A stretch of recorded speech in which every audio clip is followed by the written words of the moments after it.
হরপ্পা থেকে প্রাপ্ত একটি পুরুষ মূর্তি দেখে ঐতিহাসিক ব্যাসাম বলেছিলেন সেটি ছিল পশুপতি শিব। শিবের আরাধনা যে বহু প্রাচীন বিষয়ে কম সন্দেহ নেই।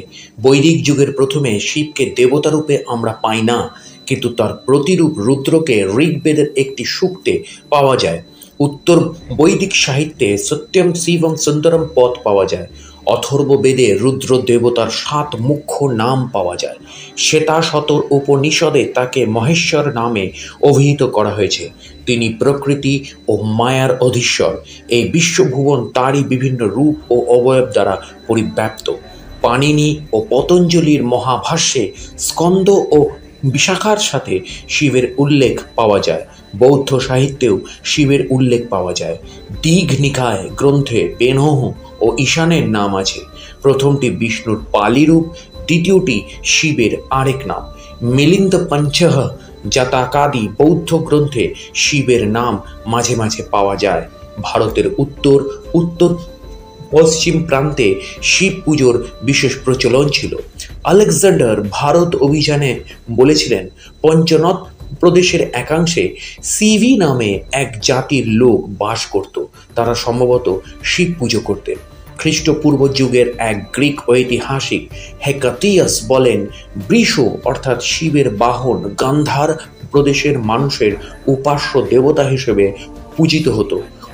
কুষাণরাজ ভীম কদফিসেস ও কনিষ্কের মুদ্রায় শিবের মনুষ্য মূর্তি খোদিত দেখা যায়। রামায়ণ ও মহাভারতে বহু অংশে শিবের পরিচয় পাওয়া যায়। একাধারে তিনি রুদ্র, শিব ও মহাদেব, হরভব। এরপর আস্তে আস্তে শিবলিঙ্গের পূজার চল শুরু হয়। গোপীনাথ রাও মহাশয় শিবের আকৃতি সম্বলিত শিবলিঙ্গ অন্ধ্রপ্রদেশের একটি গ্রাম থেকে উদ্ধার করেছিলেন। উজ্জয়িনীতে প্রাপ্ত একটি লেখবিহীন তাম্র মুদ্রায় শিবের মূর্তির পাশে বাহন বৃষ এবং সামনে শিবলিঙ্গ মূর্তি। শিবের মানবোচিত মূর্তি কয়েকটি ভাগে বিভক্ত, যথা উগ্র ও সৌম্য।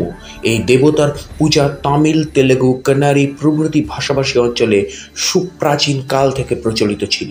কারো কারো মতে শিব নামটি রক্তবর্ণ, যা তামিল শব্দ শিবপ্পু থেকে গৃহীত।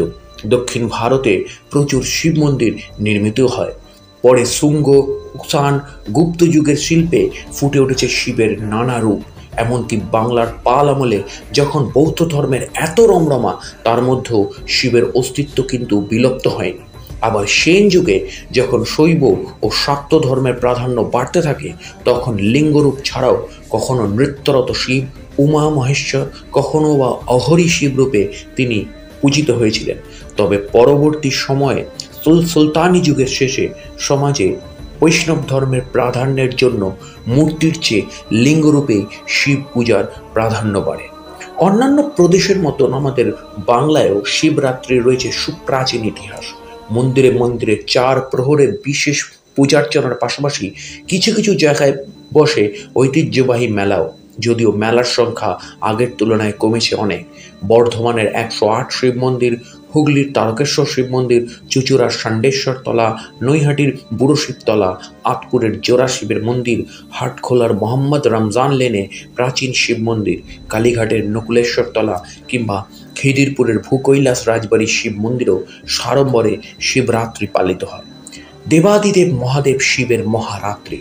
শিব পুরাণ অনুসারে এই রাত্রেই শিব সৃষ্টি, স্থিতি ও প্রলয়ের মহাতাণ্ডব নৃত্য করেছিলেন। আবার এই রাত্রেই শিব ও পার্বতীর বিয়ে হয়েছিল।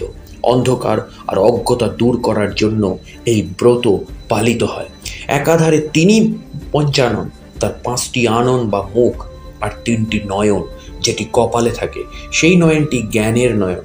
তিনি ব্রহ্মানন্দের সৃষ্টিকর্তা, জীবের নিয়ন্তা, তিনি স্বয়ম্ভু, তিনি আবার ধ্বংসের অধিকর্তা। এর প্রধান অস্ত্র ত্রিশূল। মহাপ্রলয় কালে ইনি ডমরু বাজিয়ে ধ্বংসের সূচনা করেন। তিনি মহাযোগী, সন্ন্যাসী, সর্বত্যাগী, সন্ন্যাসী নির্গুণ ধ্যানের প্রতীক।